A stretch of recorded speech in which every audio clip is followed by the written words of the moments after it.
വലിയോറ ദാറുൽ മആരിഫ് ഇസ്ലാമിയ കോളേജിന്റെ 50-ാം വാർഷികത്തിന്റെ ഭാഗമായി April 20-ന് college ക്യാമ്പസിൽ വെച്ച് സാന്ത്വനം വേങ്ങര സോണുമായി സഹകരിച്ച് മെഗാ മെഡിക്കൽ ക്യാമ്പും ആരോഗ്യ ബോധവൽക്കരണ സെമിനാറും നടത്തുമെന്ന് സംഘാടകർ വാർത്താസമ്മേളനത്തിൽ അറിയിച്ചു. ക്യാമ്പിൽ Kozhikode Meitra hospital, Almas Kottakkal, Aster MIMS, Markaz Unani medical college, Educare dental college, Imran's eye hospital, Odakkal health care hospital എന്നിവിടങ്ങളിലെ പ്രഗത്ഭരായ ഡോക്ടർമാർ സൗജന്യമായി രോഗികളെ പരിശോധിക്കും. സന്ധിരോഗ നിർണയം, തെറാപ്പി, ചർമ്മരോഗ വിഭാഗം, അലർജി, ആസ്മ, ENT, ഹൃദ്രോഗ വിഭാഗം, നേത്ര ദന്തരോഗ വിഭാഗം, പഞ്ചകർമ്മ, ഹിജാമ വിഭാഗങ്ങളുടെ സേവനം എന്നിവ ക്യാമ്പിലുണ്ടാവും. ക്യാമ്പ് രാവിലെ 9:30-ന് പ്രതിപക്ഷ ഉപനേതാവ് PK കുഞ്ഞാലിക്കുട്ടി ഉദ്ഘാടനം ചെയ്യും. ദേശീയ അവാർഡ് ജേതാവ് ഡോക്ടർ VP ദാഹർ മുഹമ്മദ് മുഖ്യാതിഥിയാവും. ഗ്രാമപഞ്ചായത്ത് വൈസ് പ്രസിഡന്റ് TK കുഞ്ഞിമുഹമ്മദ് ക്യാമ്പിൽ പങ്കെടുക്കും. വാർത്താസമ്മേളനത്തിൽ കൺവീനർമാരായ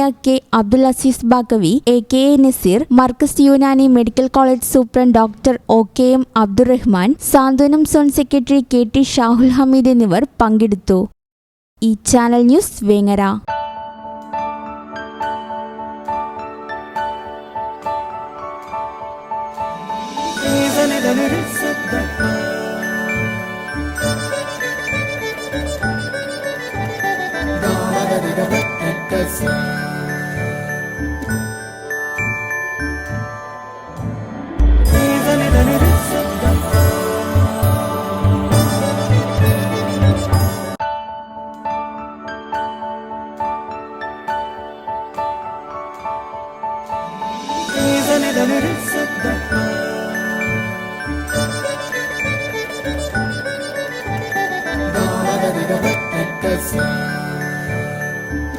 Qatar golden diamonds, Calicut road, Valanchery main road.